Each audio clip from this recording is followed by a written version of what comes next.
Hello and welcome back. This week we're going to talk about J.R.R. Tolkien. Over the years, Tolkien has become as one of the most well-known authors. As you can see, if you go to any video store or grab yourself a Blu-ray, you'll see that he is in Hobbit, he's in The Lord of the Rings, he's everywhere as they've been filming a lot of his stuff.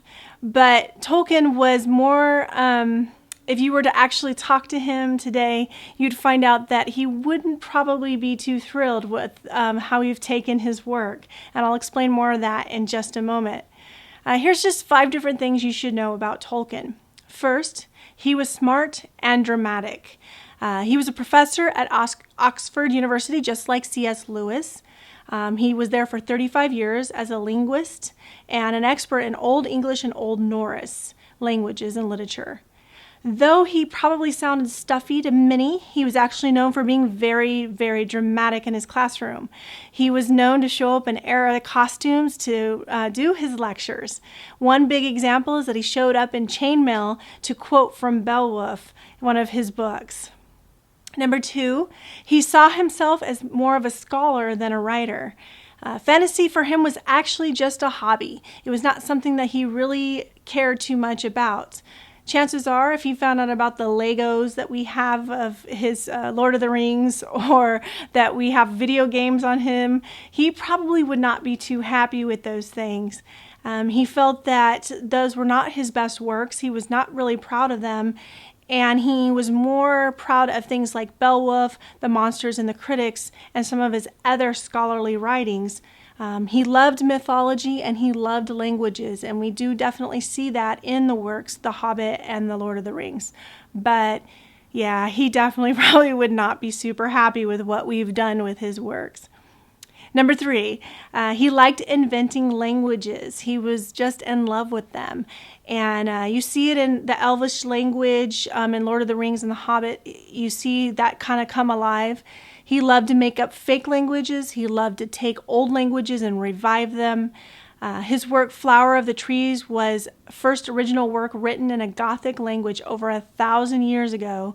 And interesting fact, the Germans loved his stuff so much that they wanted to recreate it, and because of the German history that was in it, they wanted to actually really use it in their country. But Tolkien was so turned off by the way the Nazis were being that he almost forbade it ever being translated into German. Obviously it has been now, but there was a time when that was definitely up for debate. Number 4, he was a religious man. Born from a Catholic mother, his religious beliefs echoed in all of his writings. He definitely used them, symbolically with imagery. And if you look deep enough, you will definitely see the spiritual level of what is in his books. It would eventually be him and C.S. Lewis's undoing, as I kind of alluded to last week in the lecture. But when C.S. Lewis went from atheism to Christianity, it was a great friendship at start, and it definitely brought C.S. Lewis back to where he needed to be. But because C.S. Lewis kind of was down on the Catholic faith, the two of them had a falling out and ended up not being friends in the end. Tolkien actually was said to have called C.S. Lewis writing childish. And if you're a writer or enjoy writing at all, you can imagine that probably wasn't the best thing he could say.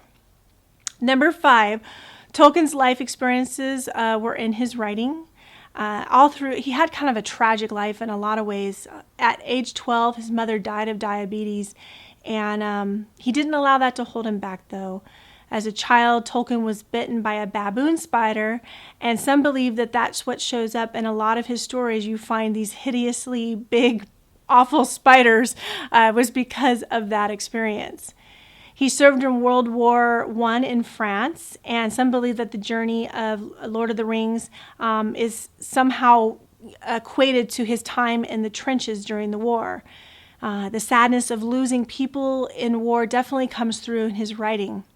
What's interesting enough is in World War II, he was supposed to be a code breaker. Because he's a linguist, they were actually going to have him decipher the language. And he went through all the training and everything, and then when he was all ready to go, they told him that his services would not be needed. But he definitely still felt the depth of the war, and if you read any of his writings, you will see that the pain of death comes through his different characters.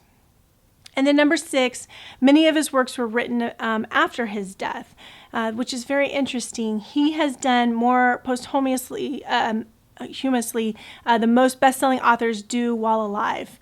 According to the Times, he is listed as one of the greatest British authors since 1945, and in 2009, Forbes magazine ranked him the 5th top-earning dead celebrity ever. He was an amazing author, and I hope you'll enjoy reading about him this week. God bless.